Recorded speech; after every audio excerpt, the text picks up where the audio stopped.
Bismillahirrahmanirrahim. Assalamualaikum warahmatullahi wabarakatuh. Waalaikumsalam warahmatullahi wabarakatuh.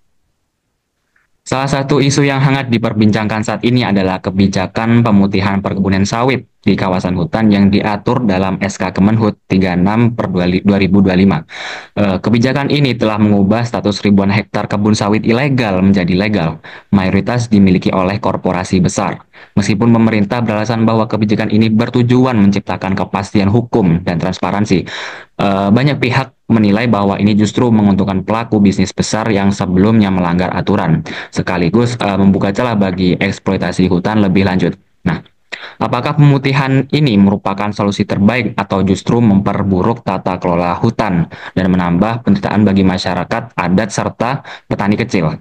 Bagaimana Islam memandang kebijakan yang berpotensi menguntungkan segelintir pihak namun merugikan ekosistem dan masyarakat luas? Untuk membahasnya hadir bersama kami Pak Agus Bambang Irawan selaku pengamat ekonomi dan lingkungan TV. Ya. Assalamualaikum Pak Agus. Waalaikumsalam warahmatullahi wabarakatuh. Jadi begini Pak, ya, bagaimana proses kebijakan pemutihan 1,7 hektar kebun sawit ilegal ini berlangsung? Siapa yang diuntungkan? Dan bagaimana dampaknya terhadap deforestasi serta efektivitas sertifikasi keberlanjutan seperti ISPO dan RSPO? Ya, kalau kita lihat ya, Indonesia itu kan negara dengan luas kebun kelapa sawit tertinggi di dunia, ngalahin ngalahin Malaysia, yang Malaysia itu eh, berapa? Cuma 5 juta hektar ya untuk wilayah kebun kelapa sawitnya. Kemudian Indonesia itu sekitar 18 juta hektar ya.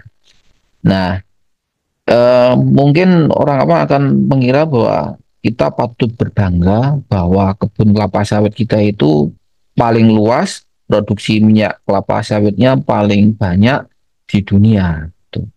Nah, namun di sini ada beberapa permasalahan yang orang awam itu tidak tahu bahwa ternyata sebagian ya eh, data-datanya itu nanti bisa kita tilik ya dari KLHK ya, bahwa kebun kelapa sawit itu ternyata lokasinya berada di kawasan hutan. Nah, nah, kawasan hutan ini digunakan untuk kebun kelapa sawit. Ini kan ya kalau nggak ada izin dari KLHK, ini kan ilegal dan terjadi proses deforestasi yang ini akan mengganggu aspek kelestarian lingkungan, entah itu ketahanan pangan, entah itu sumber hayati, keanekaragaman hayati, sumber energi dan sebagainya ya.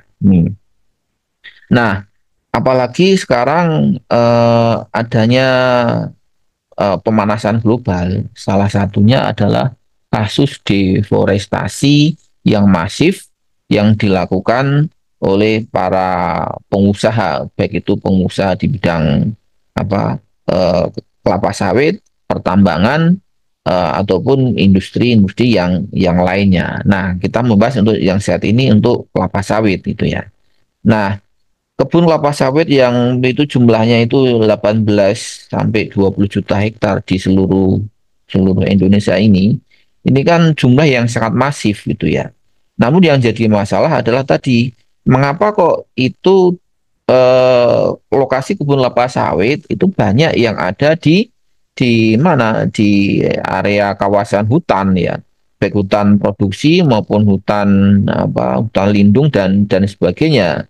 Nah, beberapa perusahaan ya saya mengamati beberapa perusahaan itu lokasi kebun kelapa sawitnya ini berada di kawasan hutan ya, ini kan tentu pelanggaran pelanggaran hukum gitu ya, pelanggaran hukum yang mana ini berarti terjadi deforestasi.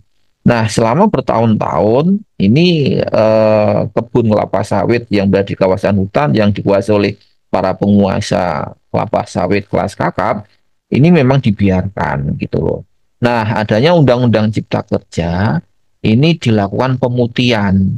Jadi mereka yang melanggar itu dilakukan pemutihan sehingga nanti mereka melakukan usaha bisnis pengelolaan lahan kebun kelapa sawit itu jadi legal gitu ya. Nah, ini jadi masalah ini ya.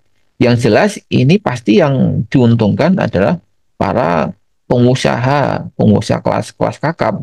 Karena para pengusaha kebun kelapa sawit itu mereka itu menguasainya itu tidak cuma 5, 10, 20 hektar, tapi ribuan hektar, bahkan ratusan hektar. Ada yang sampai ratusan hektar, ada yang perusahaan di Indonesia, perusahaan kebun kelapa sawit di Indonesia itu yang satu perusahaan itu menguasai 200.000 hektar lebih gitu ya. Nah, ini dikuasai oleh satu korporasi saja gitu ya. Saya nggak usah sebut nama ya. Nah, kemudian ketika itu dikuasai oleh satu korporasi, kan salah satu misinya adalah produksi minyak kelapa sawit. Harusnya dengan adanya itu menyebabkan harga minyak kelapa sawit itu di Indonesia itu harusnya murah gitu ya. Tapi nyatanya mahal. Kenapa itu mahal? Karena dikuasai hanya oleh segelintir orang saja gitu ya. Nah, segelintir orang itu adalah korporasi perusahaan besar. Ya, akhirnya yang mendapatkan manfaat besar, manfaat untungnya besar itu bukan rakyat biasa, tapi adalah para penguasa, pengusaha ya, pengusaha yang menguasai lahan kebun kelapa sawit tersebut gitu. Ini seperti itu. Oke, baik. Kemudian, apakah kebijakan pemutihan ini benar-benar memberikan keadilan bagi petani kecil dan masyarakat adat, atau justru membuka peluang eksploitasi lebih masif? Selain itu, bagaimana dampaknya terhadap keberlanjutan ekologi dan SDA, sumber daya alam? Iya, Em, yang jelas kebun kelapa sawit ini memang kepemilikannya atau penguasaannya itu ada yang dikuasai oleh rakyat biasa, rakyat kecil, ada yang dikuasai oleh pengusaha besar gitu ya. Namun mayoritas itu kebun kelapa sawit ini dikuasai oleh pengusaha besar gitu ya. Karena apa? Dari mereka itu eh, manajemennya akan lebih lebih tertata, lebih lebih rapi gitu ya. Namun yang jelas yang lebih diuntungkan ini adalah bagi pengusaha besar tadi karena dia menguasai lahan kelapa sawit yang jumlahnya tak terbatas itu ya. Nah, kalau menguasai kebun kelapa sawit dalam jumlah yang tak terbatas ini yang dirugikan bukan hanya rakyat kecil. Yang jelas itu negara dirugikan. Kenapa? Ya, ini statusnya jadi barang milik umum ya, karena saya memandang ini jadi barang milik umum karena sumber daya alam yang jumlahnya nggak terbatas gitu loh. Nah, harusnya ini pengelolaannya ya itu negara harus campur tangan, nggak boleh itu perusahaan besar itu menguasai sampai ratusan ribuan bahkan ratusan ribu hektar itu hanya dikuasai oleh korporasi gitu ya. Pasti itu nanti akan menyebabkan kesenjangan atau ketidakadilan yang mana itu harga produk itu tidak akan bisa dikendalikan oleh pemerintah. Misalkan pemerintah pengen mengharapkan minyak kelapa sawit itu harganya murah gitu ya. Nggak mungkin gitu ya. Karena apa? Yang menguasai itu adalah para pengusaha besar itu ya. Yang mereka itu lahannya cukup besar dan asetnya, omsetnya itu bisa ratusan atau ribuan, nah aku mungkin bisa triliunan ya. Yang mana ini pasti yang menguntungkan adalah mereka. Nah, sementara rakyat kecil sama bangsa dan negara ini menurut saya di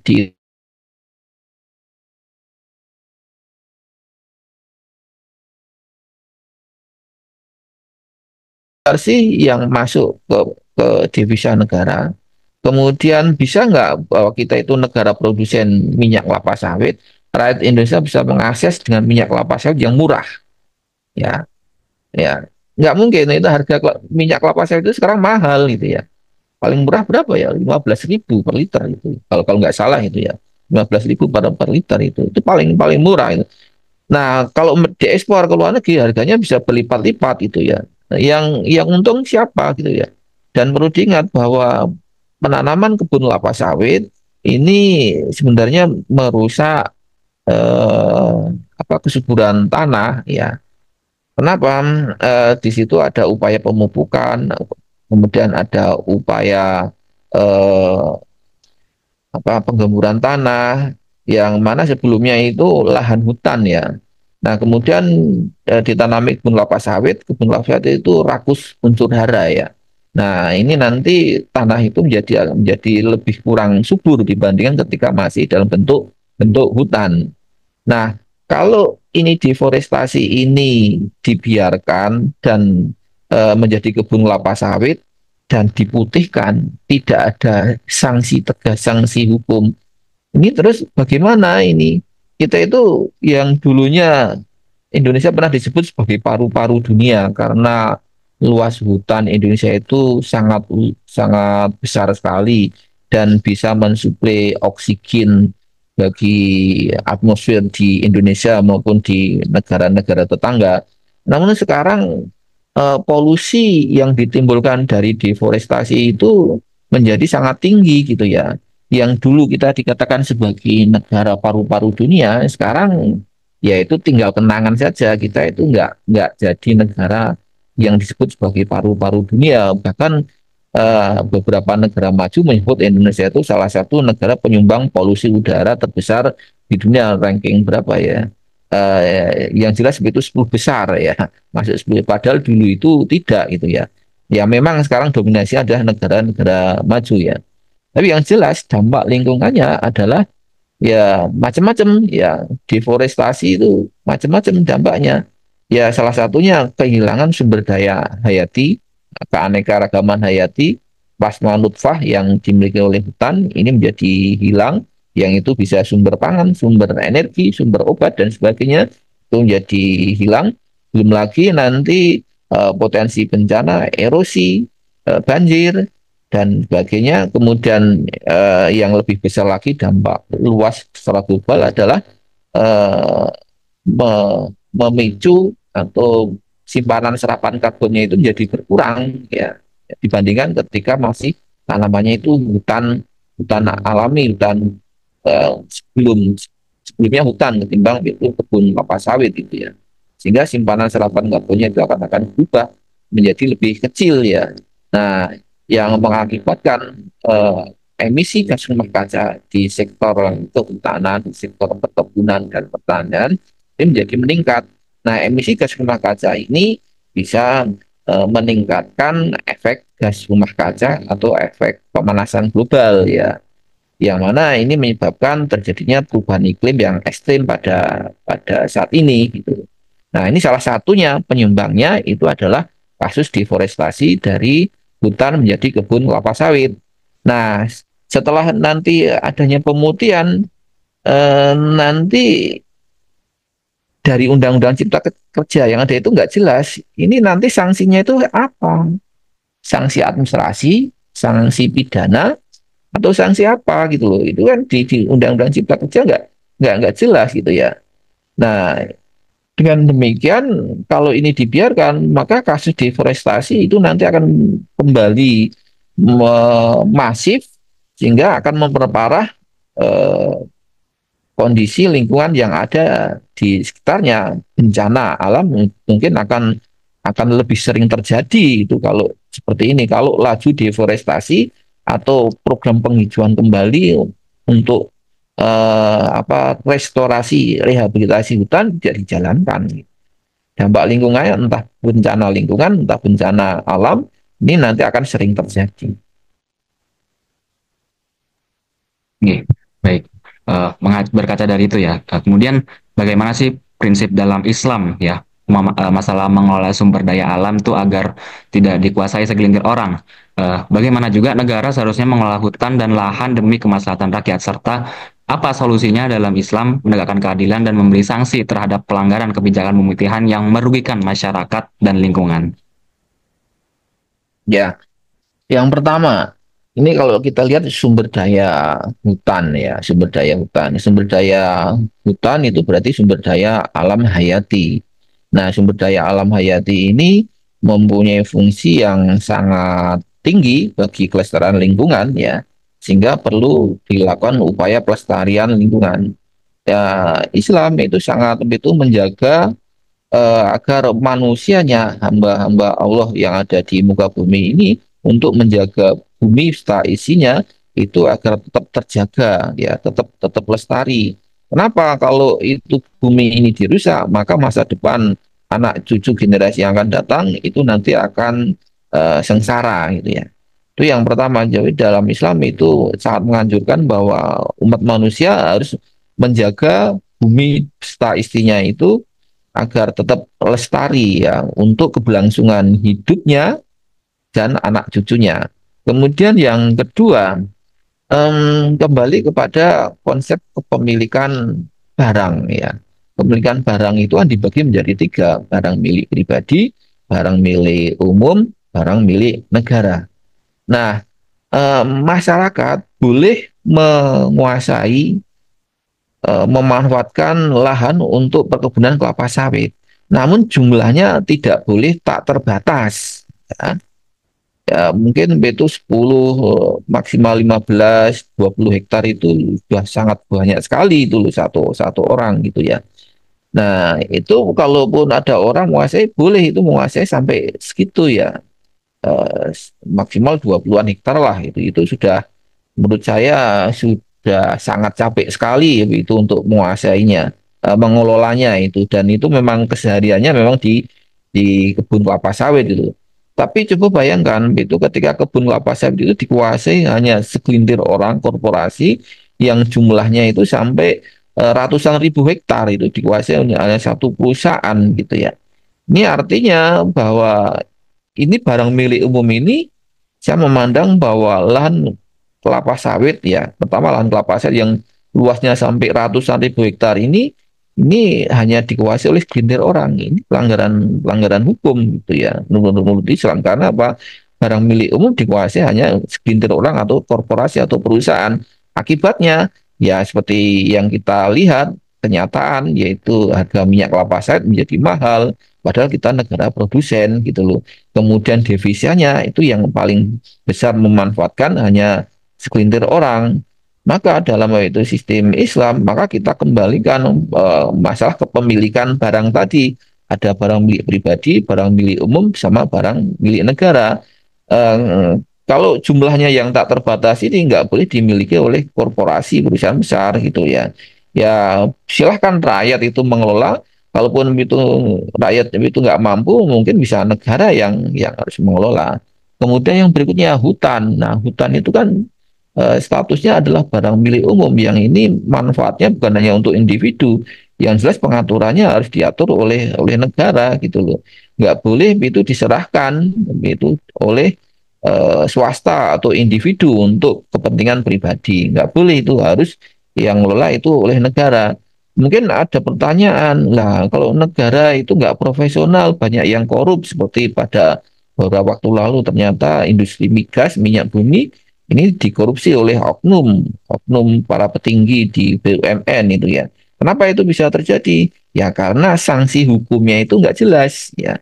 Maka dalam Islam ini ketika ada pelanggaran, nanti hukumnya nanti hukum takzir dari khalifah ya, yang mana mereka ketika ini sudah dampaknya sangat besar, nah hukumnya bisa hukuman dari hukuman administrasi, bisa sampai hukuman apa penjara, denda penjara, bahkan hukuman kisos, bahkan sampai hukuman mati kalau itu memang sampai merugikan negara yang jumlahnya sangat besar sehingga berdampak kepada masyarakat umum yang menderita gitu loh. Nah, itu bisa sampai itu nanti sanksi hukumnya bisa sampai di penjara sampai dengan hukuman mati, tapi itu nanti hukum takzir dari khalifah itu seperti seperti itu.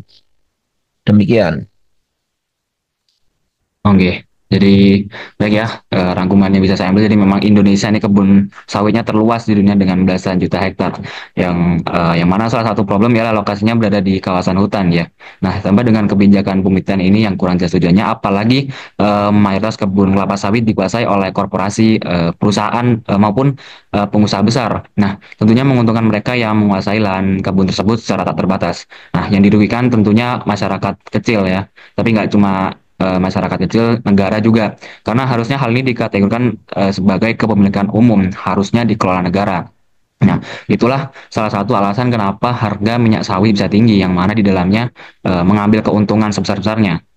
Ditambah lagi tidak lepas dari deforestasi yang juga menambah problem dalam kualitas udara dan lingkungan yang bersih. Tentu sangat merusak ekosistem dan akan meningkatnya eksploitasi alam. Nah, solusi dalam Islam ya, barang milik umum yang luasnya berhektar-hektar apalagi dikuasai oleh segelintir orang itu adalah pelanggaran. Kembali lagi ke sistem Islam ya, masalah kepemilikan dikembalikan ke tiga pembagian, yang mana pembagiannya adalah negara, umum, dan individu. Individu. Nah, status hutan di sini kan juga milik umum, jadi tidak boleh dikuasai sepenuhnya oleh segelintir orang yang berkuasa, harus ada negara yang mengawasi dan mengelola di baliknya. Begitu nggih. Nggih. Oke, baik. Alhamdulillah, jazakallah khair Pak Agus Bambang Irawan. Terima kasih atas ilmu dan penjelasannya yang semoga bisa membuka insight baru dan membawa manfaat bagi kita semua. Amin, amin ya robbal alamin. Pemirsa Kabar TV yang dirahmati oleh Allah Subhanahu wa taala, cukup sekian pembahasan kabar, topik dan isu terkini. Jangan lupa berikan like, komen, share dan seluas-luasnya serta subscribe agar tidak ketinggalan kabar maupun isu terkini. Saya Muhammad Fidos Haikal selaku host pamit undur diri. Mohon maaf dan terima kasih. Wassalamualaikum warahmatullahi wabarakatuh. Waalaikumsalam warahmatullahi wabarakatuh.